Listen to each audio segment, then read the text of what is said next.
Ladies and gentlemen, welcome to today's Be Inspired talk. My name is Eugene Ray and I'm the librarian here at the Society. And it is my pleasure to introduce today's speaker. But before I do, we have the usual items of housekeeping. So firstly, if you hear the fire alarm, please make your way to the nearest fire exit, which is behind you and to the right. So for those who know the building, it's the old main entrance to the Society. But there'll be people on hand to direct you if that does happen. Secondly, after the talk, our speaker will be taking questions. And thirdly, after the Q&A, we'll have tea and coffee just outside in the main hall. Now to today's speaker. Dr Jonathan Westaway is a senior research fellow in history in the School of Humanities at the University of Central Lancashire and is a fellow of the Royal Geographical Society with the Institute of British Geographers, the Royal Anthropological Institute and the Royal Asiatic Society. Dr Westaway is a cultural and environmental historian. His research focuses on imperial cultures of exploration in both polar and mountain environments and is strongly interdisciplinary, drawing on insights from both cultural geography and anthropology. His recent research has examined British imperial leisure cultures, knowledge practices and mountain environments in India and Central Asia circa 1850 to 1947, and their representation in travel writing, photography and film. He is the project lead on the AHRC-funded research network, Other Everests, Commemoration, Memory and Meaning, and the British Everest Expedition Centenaries 2021 to 2024. And in 2022 was an RGS Wiley Digital Archive Research Fellow working on a project entitled Encountering the Indigenous Body in the Himalayan Borderlands, Gurkhas, Sherpas and the Embodied Construction of Martial and Mountain Races in British India, 1890 to 1947. And it is upon this fascinating topic that he's going to be talking to us today. I think that's more than enough for me, so please join me in welcoming Dr Jonathan Westaway. Thanks, Eugene. Thank you very much. Good afternoon, everybody. Lovely to see you. So, as Eugene said, I'm currently Principal Investigator on the Arts and Humanities Research Council-funded Other Everest Network. And one of our key objectives in the network is to establish how we might go about researching the hidden histories of Indigenous high-altitude labour in the Greater Himalaya region. So, the histories of Sherpas and boatiers and their work as porters. The importance of Indigenous intermediaries like translators. Sorry, do I just point this at the screen, guys?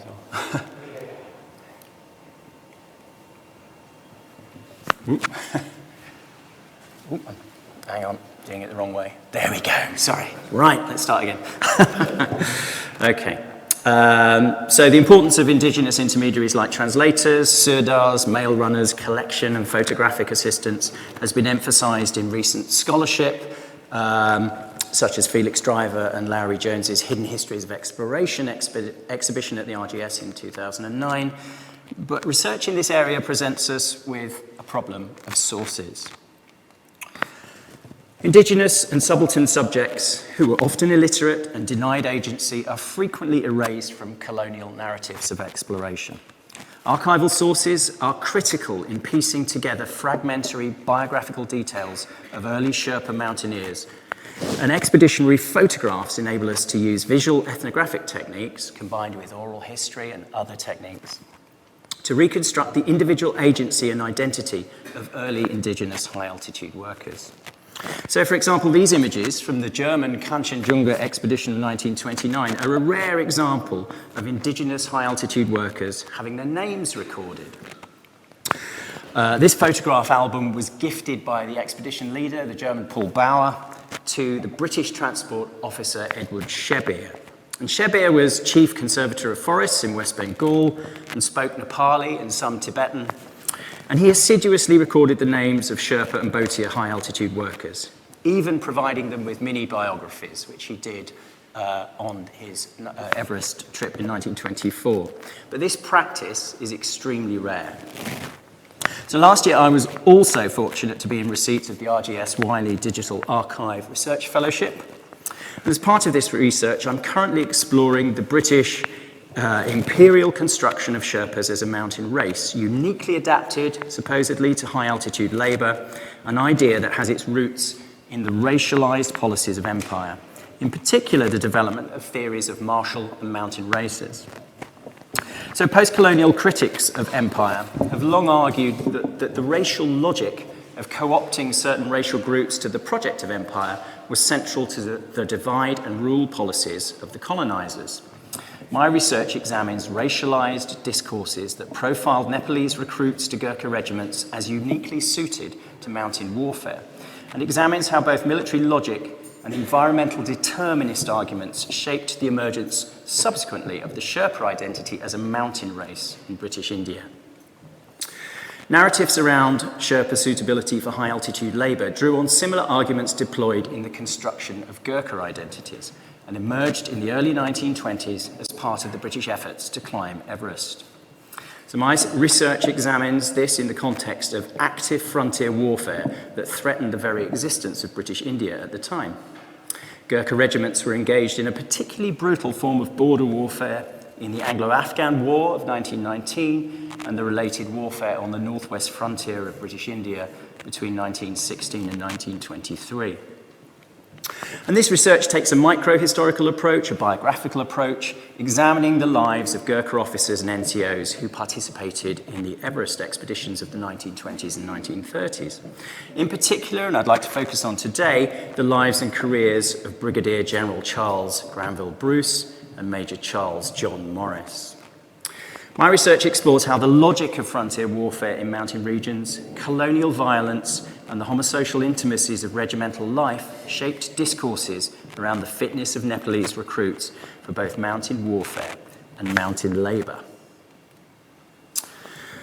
Both Charles Bruce, seen here, having a chat with some Gurkha subadars, and John Morris help us think about ways in which violence, embodiment, and intimacy shaped approaches to the construction of martial and mountain races and their application in colonial governance and knowledge-gathering practices. So Charles Bruce, as I'm sure you know, led the 1922 Mount Everest expedition. He led the 1924 expedition before he got sick, and he was really instrumental in developing strategies that both weaponized and technologized Gurkha bodies for military exploration work at altitude, approaches that were subsequently to be applied to Sherpas. So the historiography of the Everest expeditions has not only overlooked the contribution of indigenous labour, I would argue, it has also tended to overlook the critical importance of colonial and military officials and intermediaries in managing expeditionary labour. So forestry officials like Edward Shebbeare, who I mentioned earlier, and Gurkha officers like Charles Bruce and also his nephew Geoffrey Bruce were critical to the management of indigenous labour because of their Indian experience, because of their language skills and their labour management skills. On the 1922 Everest expedition, 13 of the 13 Western members of the expedition, 7 were professional military men, officers, and all expedition members had experience of wartime service, of course. Wade Davis, in his book, Into the Silence, The Great War, Mallory, and the Conquest of Everest, has made the point about the First World War shaping these Mount Everest expedition members. But he tends to focus on the Western Front, talks a bit about Mesopotamia as well, but tends to skirt over the fighting that went on the northwest frontier of India at the time, and the continuity of warfare on India's frontiers. The historian Robert Gerwath, in his book Why the First World War Failed to End, has made the point that the period between 1917 and 1923 was experienced in Europe as a wave of instability and transnational violence. The same was very much true for British India as well. So British Indian regiments like the 5th Gurkha Rifles, Bruce's regiment up until 1911, I think, were engaged in almost continual active war combat from 1915 to 1923. 1922 Everest expedition members Charles Bruce, John Morris, Geoffrey Bruce all took part in the Anglo-Afghan War of 1919 and operations on the northwest frontier between 1920 and 1923. And the surveyor Henry Morshead as well was on active service in Waziristan in 1920. And this was against a background of incredible instability in India at the time. We had the implementation of the Rola Act of 1919, which limited civil liberties in India, and the Amritsar massacre of 1919 as well. So I've been thinking about the violence on the frontier and how it shaped these Everest expeditionary members.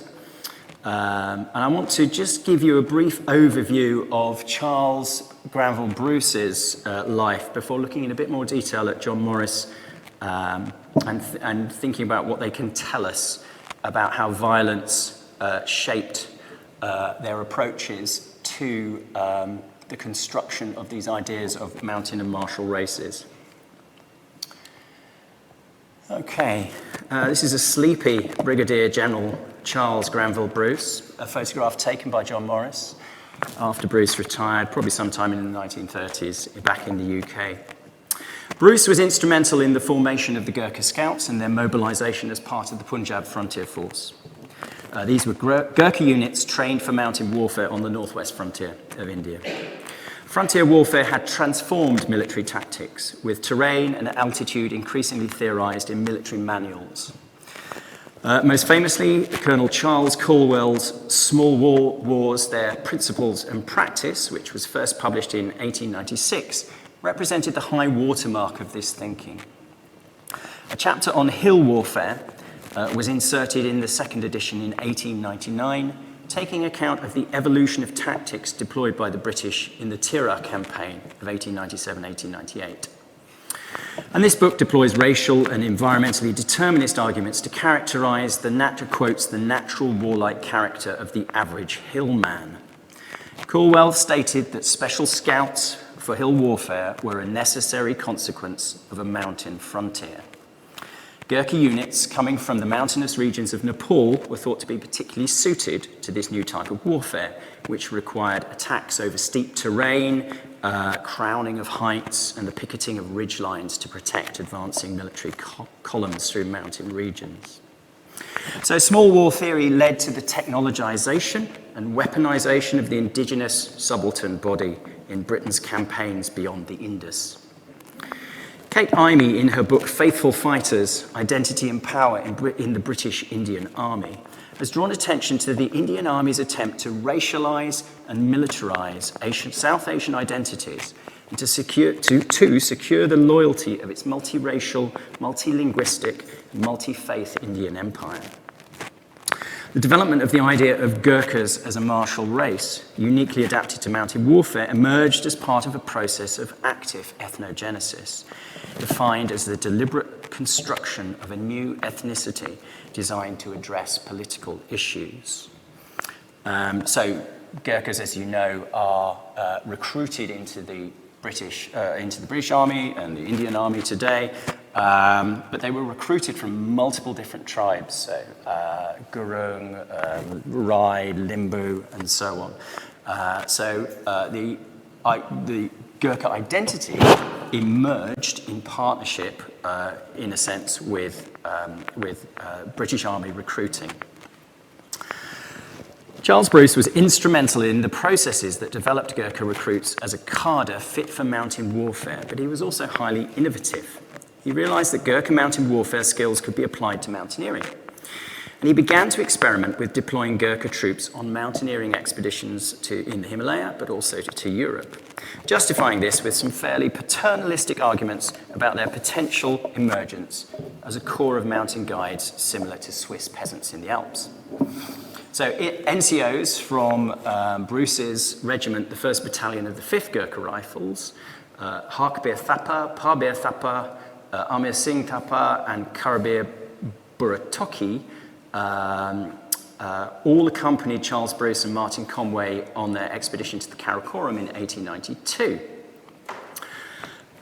Subsequently, Amar Singh Thapa and Kabir Buratoki joined Martin Conway on his 1894 traverse of the Alps, documented in Martin Conway's book, The Alps from End to End, which was published in 1895. Another two NCOs from this battalion of the 5th Gurkha Rifles, Raghabir Thapa and Gurman Singh, were killed in an avalanche on the Rakyot face of Nanga Parbat with Albert Mummery in 1895. So they were part of the first party ever to attempt an 8,000-metre peak in the Himalaya. And in 1898, Bruce was training Gurkhas in mountaineering as part of an expedition in Kashmir. And in 1899, Bruce and Norman Colley, the mountaineer, visited Switzerland and Skye and took Hakbir Tapa with them, where he very famously he won the Glameg hill race, beating all the local Scottish mountain guides. Bruce's leadership in the 1922 and 1924 Everest expeditions saw him extend the use of Gurkha NCOs there. So Naik Tejbir Burra of the 2nd Battalion's 6th Gurkha Rifles was on Everest in 1922 and was trained to use oxygen and accompanied Geoffrey Bruce and George Ingle Finch to high altitude. Tejbir Burra was awarded the 1924 Olympic medal, along with the rest of the Western members of the expedition, at Charles Bruce's insistence after having initially been excluded by the International Olympic Committee. And there were numerous Gurkha NCOs on Everest in 1924 as well, including Havildar Umar Gurung, Naik Hurke Gurung, Lance Naik Tejbir Gurung, and Lance Naik Shamsher Pun, who died of a brain hemorrhage ascending the East Rongbuk Glacier, one of 4 people to die on the 1924 Everest expedition. The expedition was also accompanied by first-class Indian surveyor Naik Hari Singh Tapa of the 2nd Battalion 5th Gurkha Rifles, who was sent by E.O. Wheeler to continue surveying on Everest. Okay, so Bruce was instrumental in developing an indigenous cadre of mountain troops who were mountaineers in multiple senses of the word. Mountain dwellers, mountain workers, and increasingly exponents of mountain craft, the complex and highly valorized matrix of skills, affordances, and knowledge required to move about safely in the mountains. And I think it's fair to say that the Gurkha presence on Everest is still a very much under-researched area. So in this photograph from Everest in 1933, the caption in the RGS archives names the interpreter Karma Paul, but it doesn't name the Gurkha NCOs.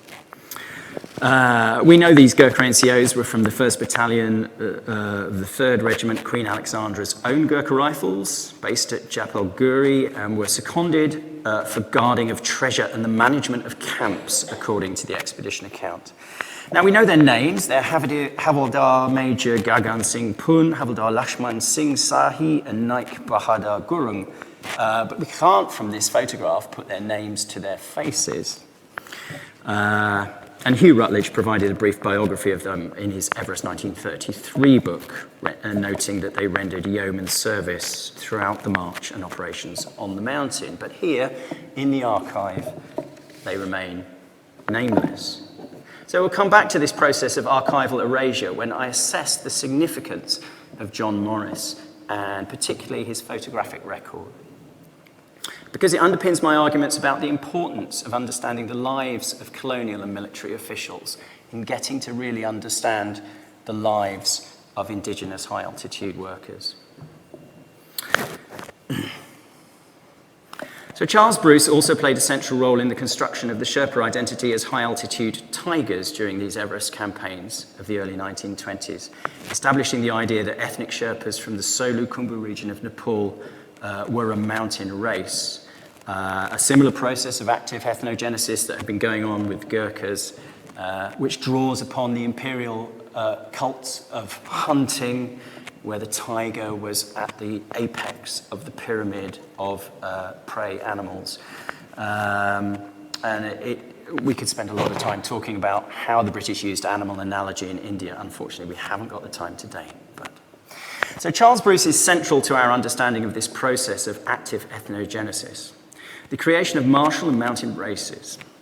The weaponization of indigenous bodies requires that we pay very careful attention, I would argue, to the biopolitics of this mountainous frontier region, but also to the embodied practice and physical regimes, particularly as they relate to colonial violence and sexuality. Bruce was described by the historian Tony Gould in his History of the Gurkha Regiments as a man of enormous physical strength and prodigious appetites. Gould records one Subadar major of the 1st Battalion 5th Gurkha Rifles being asked by a new lieutenant what Bruce had been like, to be informed, and I'll paraphrase here, he was the only officer who slept with every Gurkha wife in the battalion. Along with Gould's revelation of Bruce's reputation as a sexual predator, he was often abusive towards fellow officers and sometimes violent towards them. We also know from the mountaineer Raymond Green, who was on Everest in 1933, in his biography Moments of Being, that Bruce beheaded 5 Pashtuns with his kukri whilst clearing a sangar during a campaign in Waziristan, probably in 1917. Bruce was General Officer commanding the Independent Frontier Brigade in Bannu, Northwest Frontier Province in 1916, and took part in the Waziristan expedition of 1917. He became General Officer commanding the North Waziristan Force and was mentioned in dispatches by the Commander-in-Chief India for his services in the Anglo-Afghan War of 1919, and he retired through ill health in 1920. The campaigns in the Northwest Frontier region that Bruce was so heavily involved in systematically breached both the Geneva Conventions governing the victims of war and the Hague Conventions governing the conduct of war. The British described their tactics as butcher and bolt, and these tactics involved the use of aerial bombing against civilian targets and the destruction of property, agriculture and livestock in punishment raids. Gurkha regiments were also implicated in the widespread practice of taking human body parts as trophies, as well as in headhunting. John Morris describes in his autobiography an encounter with the practice of trophy headhunting and the punishment regimes meted out in the 1990 Anglo-Afghan War. He commanded a platoon of the 2nd Battalion, 3rd Regiment Queen Alexander's Own Gurkha Rifles, who were being plagued by Afghan sniping in their encampment at Dhaka on the Kabul River. He asked his men what they should do and was informed they had a plan. He awoke one morning to find his Lance Naik outside his tent, who proceeded to salute Morris. Morris said, I quote, in his other hand he held a trophy, a grizzled Afghan head which had been neatly severed at the neck with a Gurkha kukri. He carried it by its mangy beard, and when he placed it at my feet, he was like a well-trained retriever. Morris went on to record that he had sent the head to divisional headquarters from where the general sent word of his pleasure. Later that day, the head, he said, was impaled outside the camp, a warning to all who cared to heed it. As late as 1937, John Masters described the practice in an engagement in Waziristan, where a Gurkha havildar returned from an engagement, he said, with a dripping kukri in his right hand and 5 Pathan heads in his left, his fingers twined in their long matted hair. Headhunting, Masters said, is not customary or legal in modern war, but he continued, nothing could be done about it.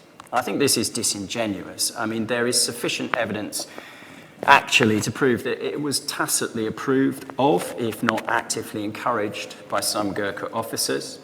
Works such as Simon Harrison's Dark Trophies, Hunting and the Enemy Body in Modern War, and Daniel Folliard's The Violence of Colonial Photography provide ample evidence of these practices of exemplary violence across diverse colonial regimes.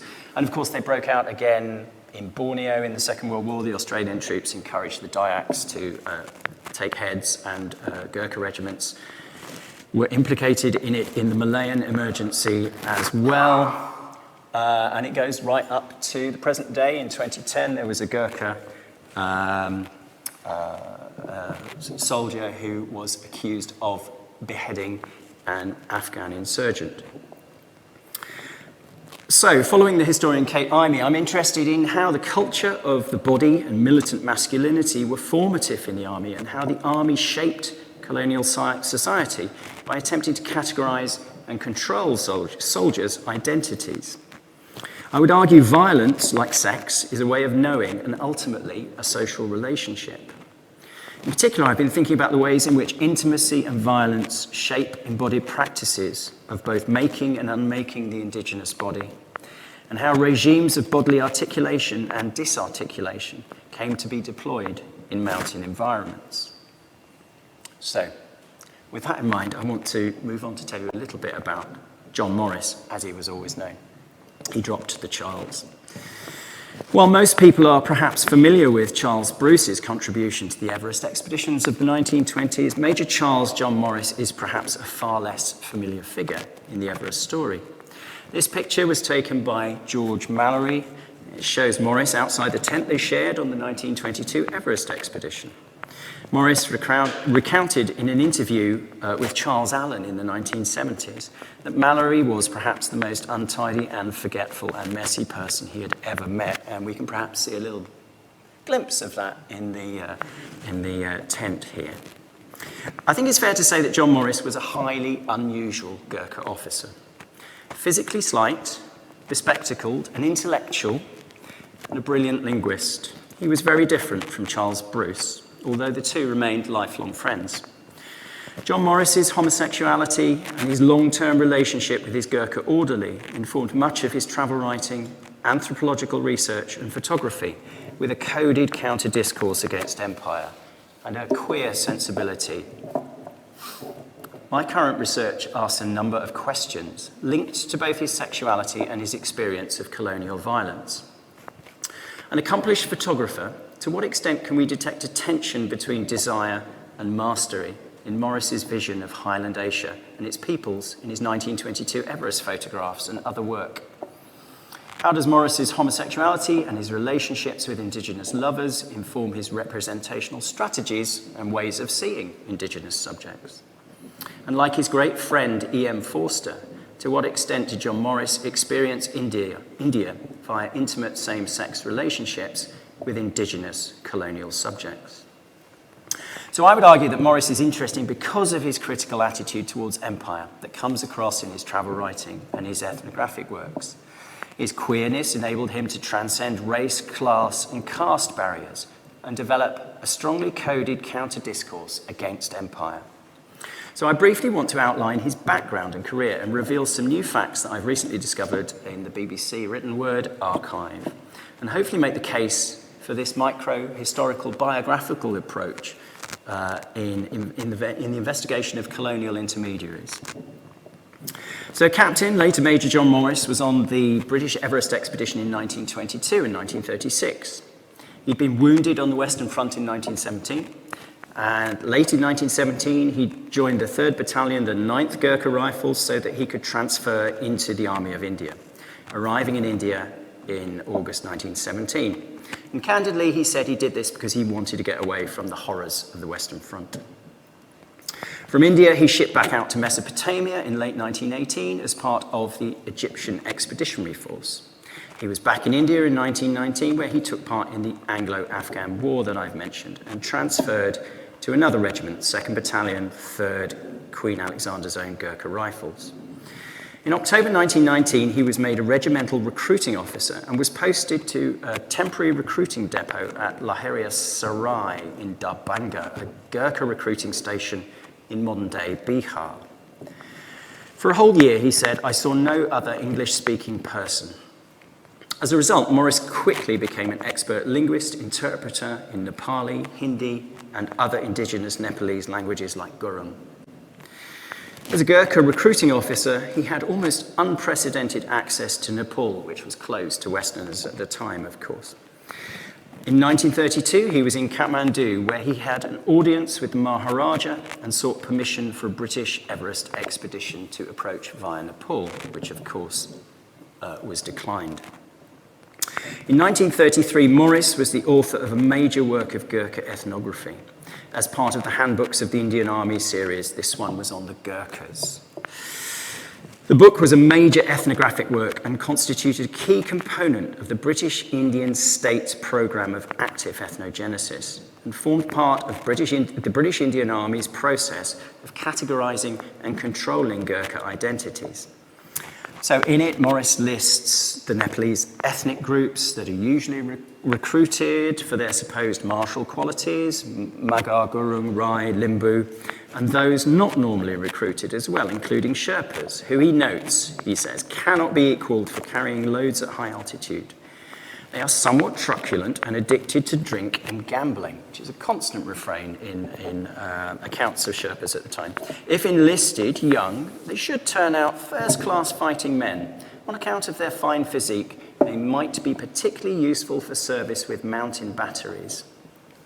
He goes on to note that some Sherpas do enlist, calling themselves Lama for the purpose of enrolment, and that army recruiters should not, under any circumstances, employ Sherpas settled in Darjeeling due to the corrupting effects of urbanisation. And that's another leitmotif through lots of accounts of Sherpas. Of course, most Sherpas for mountaineering expeditions were recruited in Darjeeling until after the Second World War.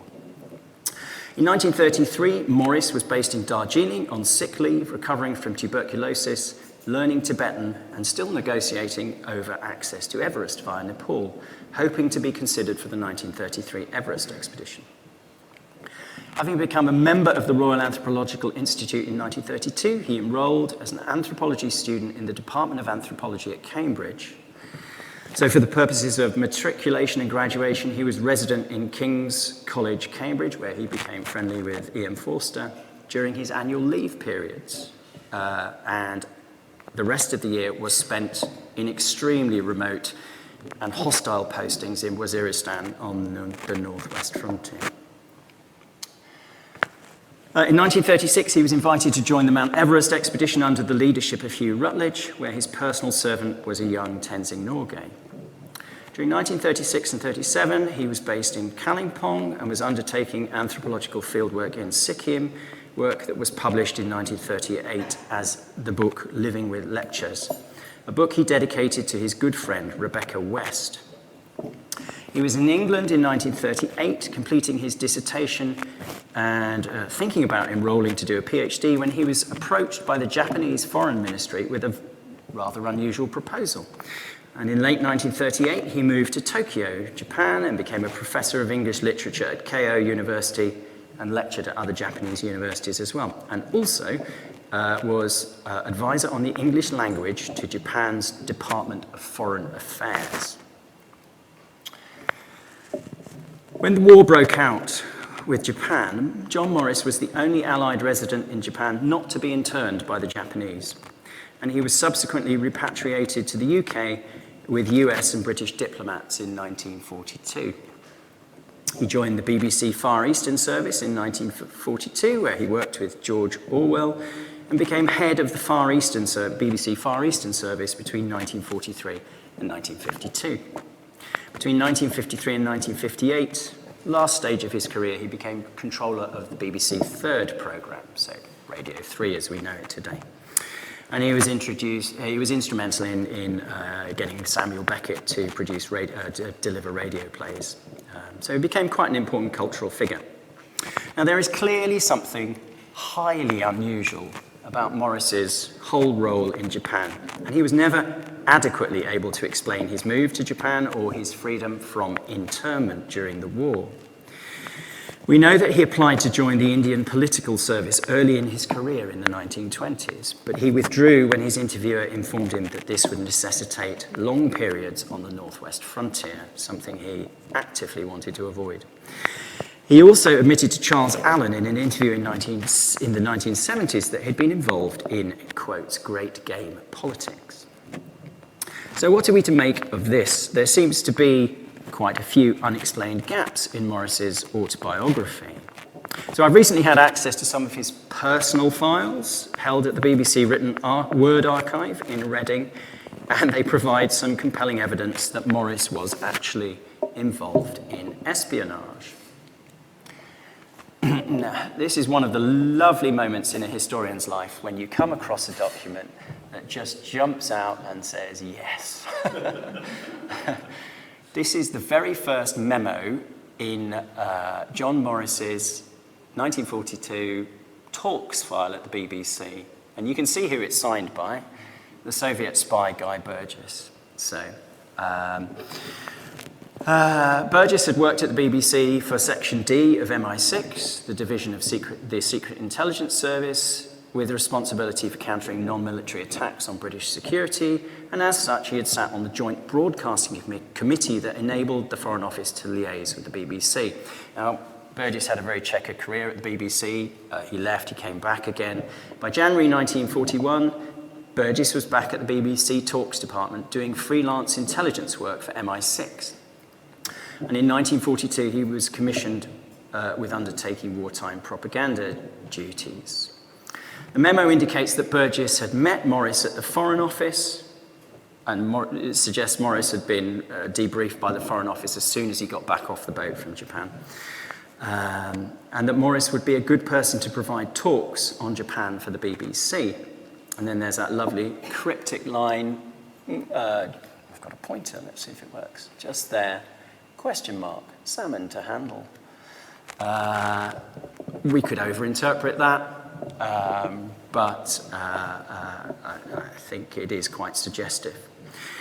Subsequent memos make clear that the BBC sought Foreign Office clearance before Morris could broadcast, and one rather indiscreet BBC manager in these files refers to him as having had experience of spying. So as a homosexual man in the British Army of India, Morris had been adept at concealment. In his 1960 biography, Hired to Kill, Morris, I think the title is quite ironic, Morris reflected on the fact that his brother officers would at least have despised me if they had known the truth. As a result, he said, I learnt to dissemble with skill. His unassuming persona, his ability to conceal his emotions and to pass unnoticed, and his language skills would certainly have made him attractive as an intelligence asset. As historians, we have to be aware that both his homosexuality and his links to the intelligence services render his presence in the archive quite problematic. Wendy Moffat, in her biography of Morris's great friend E.M. Forster, entitled the book A Great Unrecorded History, registering the fact that prior to the passing of the 1967 Sexual Offences Act, many homosexual men not only concealed their sexuality and sexual activities, but also actively destroyed archival evidence of homosexual identities and same-sex relationships. So as historians, we have to deal then with the presence of absence in the archive. And I think this makes the importance of visual methods and Morris photographs, I think, even more important if we know that quite a lot of other material has probably been destroyed. The complex interplay of sexuality and violence that shaped Morris, his photography and his approach to Indigenous subjects, I think is something that I'm currently researching. And we need to understand what these photographs can tell us. We have to know who took them and the relationship between the subject and the object of these photographs. So in 1960, after Morris had retired from the BBC, he published his autobiography, Hired to Kill. And although he had given clues to his homosexuality in his previous books, Hired to Kill was remarkable for the frankness and honesty with which he discussed his homosexuality. In it, he revealed for the first time his long-term homosexual relationship with his Gurkha orderly, Umar Singh. At the time of writing, homosexuality was, of course, still illegal in the UK, and Morris was at pains to claim that he had been celibate since his 40s. Homosexuality in India had been governed by the draconian Article 377 of the Indian Penal Code that listed the crime of unnatural offences and which criminalised carnal intercourse against the order of nature, with a maximum penalty of imprisonment for life. However, as Kate Imey, the historian, has pointed out, despite the illegality of sodomy in colonial India, soldiers were rarely prosecuted. And Imey's work has clearly shown how homosexual relations between British officers and Indigenous subalterns could often lead to the outright rejection of the Imperial order. It's a point reiterated by Christopher Lane in his book The Ruling Passion, who argues that sexual desire between men frequently ruptured Britain's imperial allegory by shattering national unity and impeding the entire defeat of subject groups. Indeed, he claims it fostered a contrary interest or counter-allegiance with the colonised. Morris reflected on the prevalence of homosexuality in the Army of India and on its unspeakableness in his interviews with Charles Allen for Allen's book, Plain Tales from the Raj. And Morris said, I quote, "It must be understood that there was not a great deal, perhaps, but a certain amount of homosexuality. Indians, of course, and indeed the hill peoples, thought nothing of it. One only has to read history. It's a commonplace amongst all martial peoples. It was never spoken of course, but to suggest that every unmarried British officer in India lived an ascetic life would be ridiculous. And then in an aside to Alan, he says, is that explicit enough for you?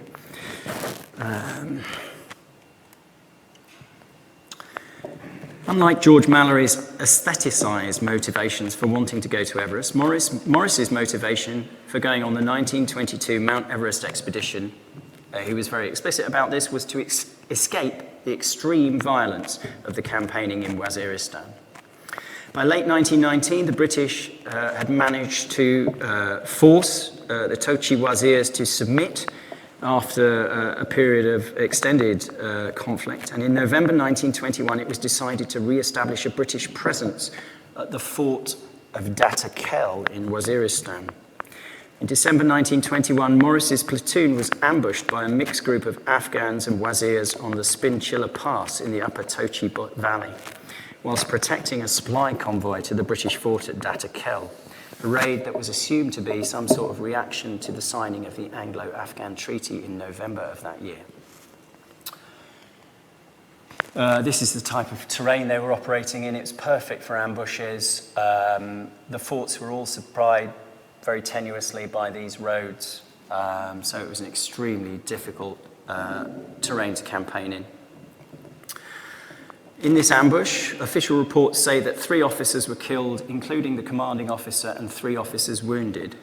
Morris took over command and had to fight his way out. The official report also says that 39 Gurkha other ranks were killed and 37 wounded. There's about 40, this is one of Morris's photographs. There's about 40 people, just to give you some idea, 40 Gurkha soldiers in that photograph. In his autobiography, Morris indicated an even greater death rate, noting that there were only 30 of us left out of 100 or so. So most of the platoon was wiped out. Morris then began to recount the scale of the trauma, injuries, and violence his troops were subjected to. That evening, one of his men came stumbling into camp, Morris recorded. He was stark naked. He'd been knifed in the belly and his testicles slashed. They now hung by bleeding threads of sinew. He was unable to speak and collapsed as soon as we carried him into camp. And Morris begged his commanding officer to send out a force at night to recover the bodies because he knew they would be subject to mutilation and torture, but that was refused. It was just too dangerous. So the next day they discovered that every man had been subjected to the most barbarous treatment whilst he was still alive. The bodies had been stripped, and in every case the genitals had been roughly severed and stuffed into the victims' mouths. In Hired to Kill, Morris recounts how he slept that night in his bivouac in the arms of his Gurkha orderly, his lover, crying for his fallen men and his failure to save them. So the Gurkha men that he commanded, many of whom he almost certainly recruited, had been tortured, physically mutilated, emasculated by castration by the enemy. So we can't ignore the fact that castration in this period often operated metonymically as a signifier of homosexuality, and that homosexuality was frequently linked to military shame, as it was seen to be the severing of the successful alliance between colonialism and masculinity. You only have to think of books like A.E.W. Mason's The Four Feathers, which links effeminacy with cowardice, published in 1924. So thus the frontier of empire was a space of both intimacy and violence, where subaltern bodies were articulated and disarticulated, cherished and brutalized, and where the ruling passion, in Christopher Lane's terms, that is the desire for mastery and self-mastery, mastery of terrain, mastery of empire, conceded to the ungovernability of intolerable terrain. Lionel Kaplan, in his ethnography of the Gurkhas, warrior gentlemen, Gurkhas in the Western imagination, stressed the unique intimacies of Gurkha regimental life and the ways in which the bonds between persons of unequal rank and class and caste and ethnicity were often characterized as a courtship by Gurkha officers, who also frequently described having fallen in love with their men. I would argue that in Morris's photographs, we can begin to see a coming together of the officer's love for his men with same-gendered desire, a queer visual aesthetic that incorporates aspects of homophilia, homosexuality, and homosexuality. So these portraits of Gurkha recruits, which are in the Morris Archive at the University of Wyoming, prompt a number of important research questions. Are they, for instance, portraits of some of the troops killed in the raid, the terrible raid I've just described, ambush in 1922? Morris's role as a Gurkha regimental recruiting officer gave him privileged, unsupervised access to Gurkha communities, both inside and outside Nepal, enabling him to shape models of Gurkha physical fitness via selection, contributing to the state and the army's practice of active ethnogenesis. So to what extent was he applying aesthetic and erotic criteria in the selection of men to construct the Gurkha archetype? In Hired to Kill, he was candid about the attraction of young Gurkha recruits, noting of his personal servant that I quote, "I picked him for his good looks and his easy, almost animal way of moving." As I said before, how did Morris's homosexuality and his relationships with Indigenous lovers inform his representational strategies and ways of seeing Indigenous subjects? As well as these portraits of Gurkha recruits, the John Morris Archive at the University of Wyoming also contains some more problematic images, sensual ethnographic type photographs that tend towards the homoerotic, constantly hovering between the ethnographic, the anthropometric, and the sensual. We frequently get front and profile portraits, but without any associated anthropometric data associated with the ethnographic type photograph. James Ryan, in his book Picturing Empire, Photography and the Visualization of the British Empire, has noted that all photographs of type were framed by wider cultural discourse, which marks and read human character through visible signs on the human body. Anthropometric type photographs were ostensibly about measurement and objective knowledge regimes, but colonial photography's fascination with naked Indigenous bodies has long been understood to also register the erotic allure of the colonial encounter, serving, as Ryan says, the overlapping categories of art, ethnography, and pornography. So these photographs, I would argue, fall within the category of images scholars have described as the ethno-pornographic. A recent work edited by a group of scholars called Ethnopornography, Sexuality, Colonialism and Archival Knowledge makes the case for understanding all ethnography as a form of pornography, invested with institutional power in which the observer has power over the observed. They stress the presence of violence in the ethnopornographic encounter and in photography's regimes of taking, the clues in the name, photographs, and the circulation and usage of images without consent.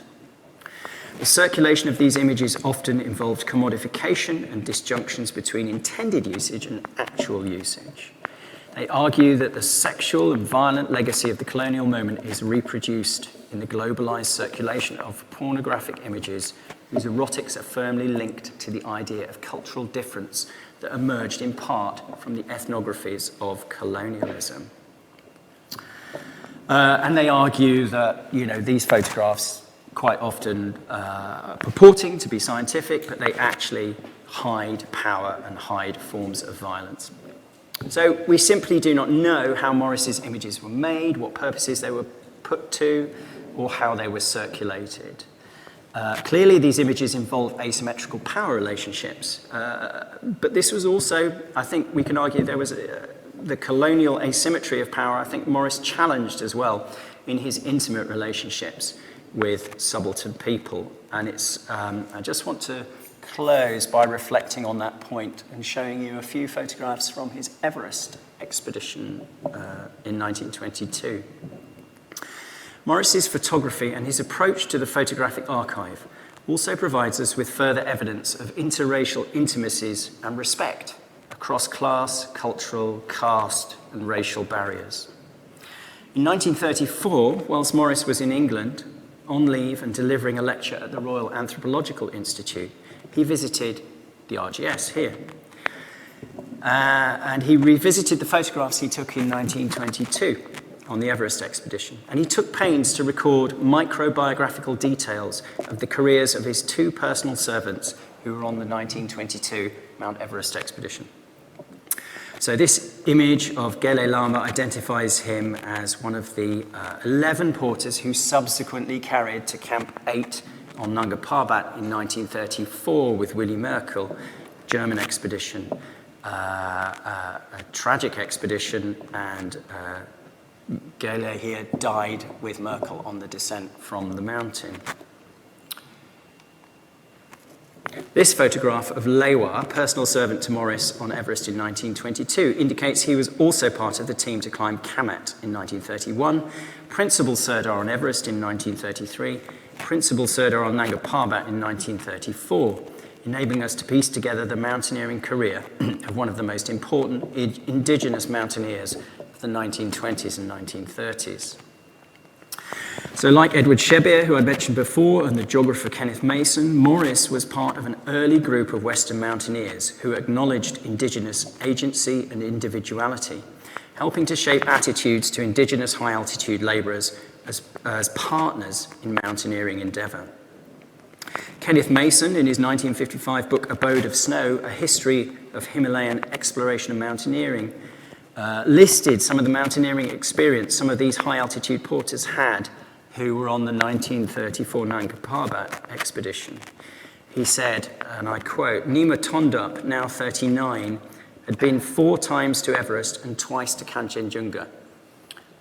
So 4 times to Everest. He'd been on every Everest expedition, and he'd been on both the German Kanchenjunga expeditions.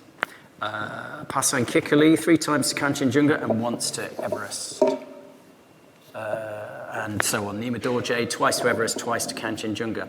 So this group of indigenous high-altitude workers had more high-altitude mountaineering experience, I would argue, than any Western mountaineers of the period. But we know next to nothing about them, and they barely feature in Western mountaineering accounts of the period. So, in conclusion, as part of this research, I've been interested in exploring in more detail how the intimate and the personal transform the racial logic of colonialism, and whether microhistorical and visual methods can help us research the hidden histories of indigenous high-altitude labour.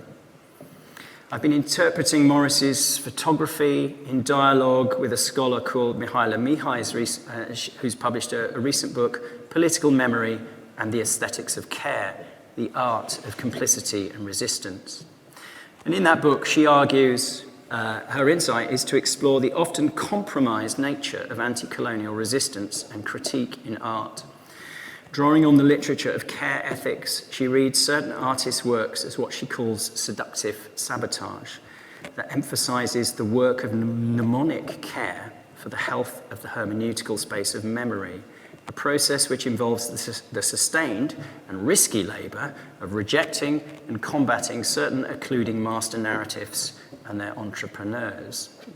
So, for far too long, I think the occluding kind of master narratives, meta-narratives associated with Everest have been of heroic white masculinity. Morris's photographs, his care for their indigenous subjects, and for the spaces of memory in the archive constitute, I would argue, just such an act of seductive sabotage. The visual theorist Ariella Azoulay, in her recent book Potential History, Unlearning Imperialism, suggests that the colonial archive has been structured by violence and omission. To realise the potential of a different, more inclusive history to emerge from the archive, we first have to think through the constitutive violence of the archive's creation. Under these conditions, she argues, the question is how to write history that does not partake in preserving that violence, history that is not merely reiteration. And I'll stop there. Thank you very much.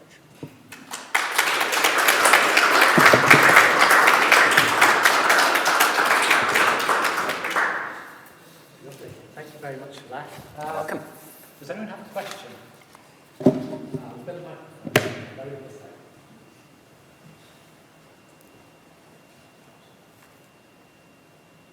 Going back to the different tribes from which the Gurkhas were recruited, clearly not all of them were hillsmen and many of them plainsmen. Is the suitability of what became the Gurkha soldier in the mountains and also as a military man, as much related to the selection and selectivity and the fact there were lots of recruits and the Indian Army and British Army could be very selective, and indeed still now. Is that a significant factor? And the second question, amongst the tribes from which Gurkhas recruited, are there some who are particularly adapted to physiologically, because if they've been living and born and grown up in the mountains? Is there a physiological reason why some are adapted, or is that just a cultural myth? So 2 questions. One about birth and upbringing, the other about selection and recruiting. Yeah, I might take that in reverse order. So the physiological adaptation, I think there is evidence now, of course, that kind of Burmo-Tibetan peoples who migrated from the Tibetan plateau, Sherpas who live in the Solar Khumbu, do have genetic adaptations which enable them to kind of metabolize oxygen better. The first part of the question, yes, the British were highly selective in which ethnic groups they recruited. They developed something of a mystique around which ethnic groups were appropriate and which weren't. They did tend to heavily focus on the central belt in Nepal, and Gurung and Magar in particular. Bruce's NCOs, who I mentioned, were all Magar. They were all high caste, and they were all decorated as well. They had been they'd received the Indian Order of Merit for campaigns on the northwest frontier. So at every stage there was a filtering to construct the perfect soldier, I think. Just getting back to this question of selection and selectivity, were, compared to, say, recruiting British soldiers or other European armies or elsewhere, is as much the suitability of a Gurkha soldier, because thousands were offering themselves, and then you scores were being recruited, and therefore they could be highly selected. Yes. Or is there, that's the question I'm asking, because of course if you've got the pick of millions, hundreds of thousands, you're going to find some very fine fit specimens. Absolutely. And maybe if you did the same exercise in Britain or elsewhere, would you have the same result? I mean, so I'm asking about just selection. I pass on that bit, but they were particularly. Well, I'll come back to that point about not recruiting from the cities. So the British established Darjeeling and Kalimpong as hill resorts for their restorative purposes. In West Bengal, they were carved out of Sikkim. Of course, Sikkim had traditionally been sucking in labour from Nepal for a long time. That accelerated when the British set up those hill stations. And a transcultural zone emerges in that region, which is pulling in labour from Tibet, from Bhutan, but also Nepal. And Gurkha recruiting officers were very clear that you didn't recruit anybody from the cities. You had to recruit village boys because they were the most mouldable. They hadn't been corrupted by Western society. And then the process that you've just outlined,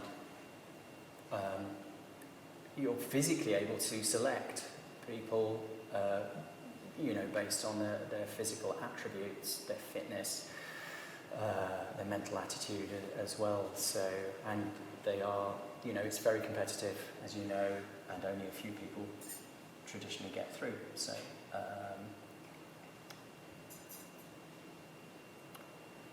But they talk in the language of selective breeding and evolution in some of these kind of ethnographic descriptions of recruiting girls. So they're conscious that this is a process that they are applying to creating perfect soldiers for particular environments. And now,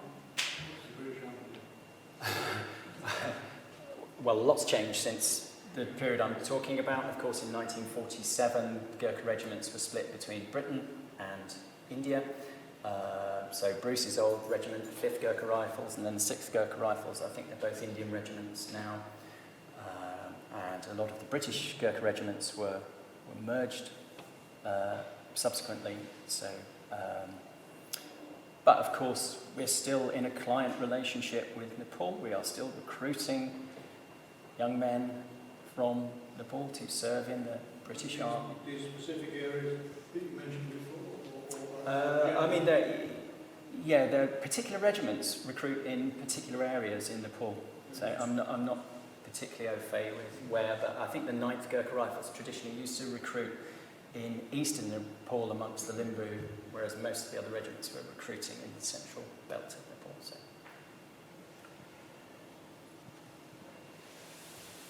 Well, thank you very much for a most fascinating talk. I've long been aware of the prowess of the Gurkhas as soldiers, but before the Europeans arrived, they would have come from the Buddhist tradition, I think, sort of compassion and respect for all sentient beings. But they were very keen on chopping heads off, you tell us. I didn't know that. It's a very big disparity, but they would have been Buddhists, I think. Well, no. Yes and no. And Nepal is a very ethnically diverse country. You know, the lowlands of the Terai in the south, all the way up to the Solu Khumbu around Everest in the north.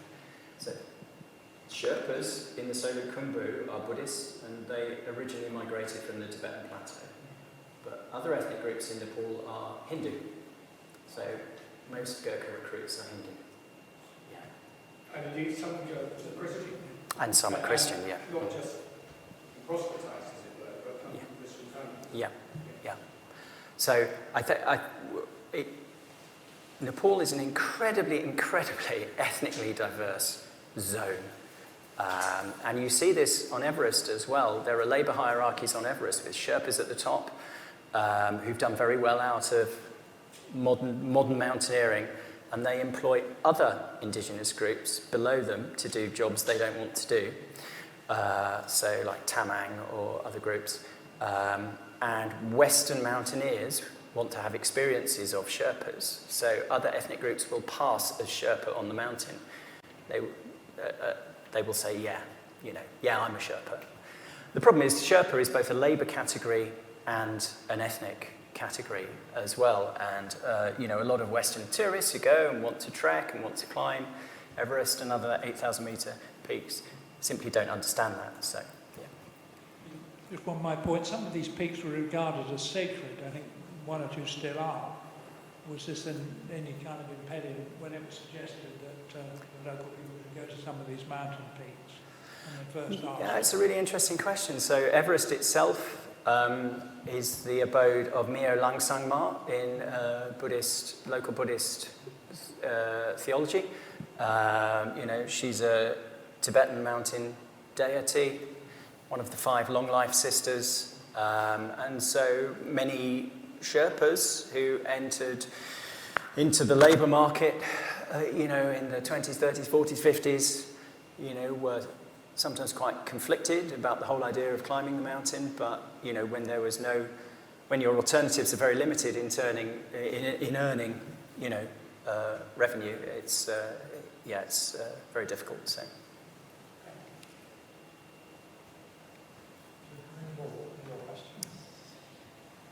Have you had any experience of Gurkhas being employed, not just the British Army and the Indian Army, but in the Hong Kong Police Force, the Brunei State and so on? I haven't researched that area. I know about it, but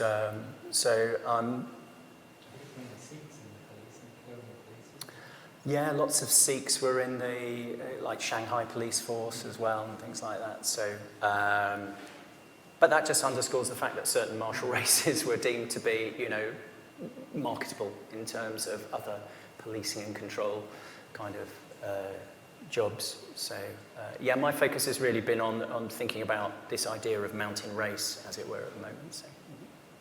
Could I ask one question? Yeah. I just want to ask you about the question of spirit.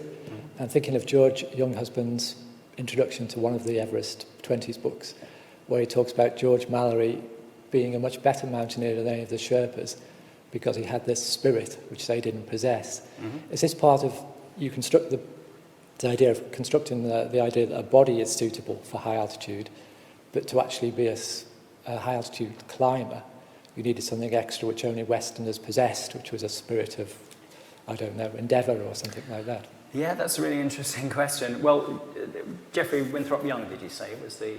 George Young husband. Young husband, sorry, okay, right.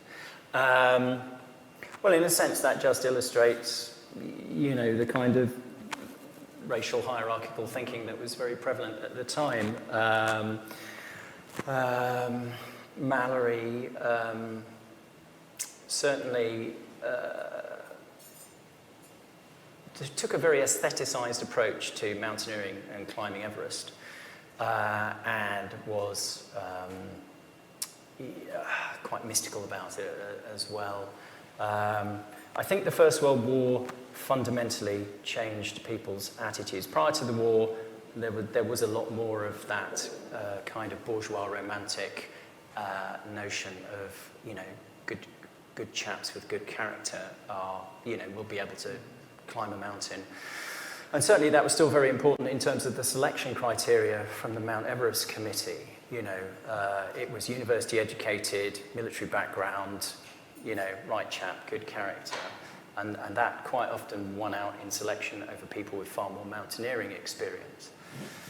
After the war, and the experience of the mechanized death, if you like, and the inability of the body to withstand that, I think there was a lot more focus on the body as a kind of machine, and less of an emphasis on spirit and inner vitality. And that partly underpinned Mallory's conversion to the idea of oxygen.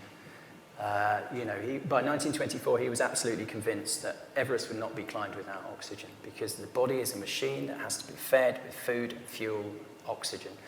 And, you know, he'd had more experience than most of what it took to climb on the slopes of Everest.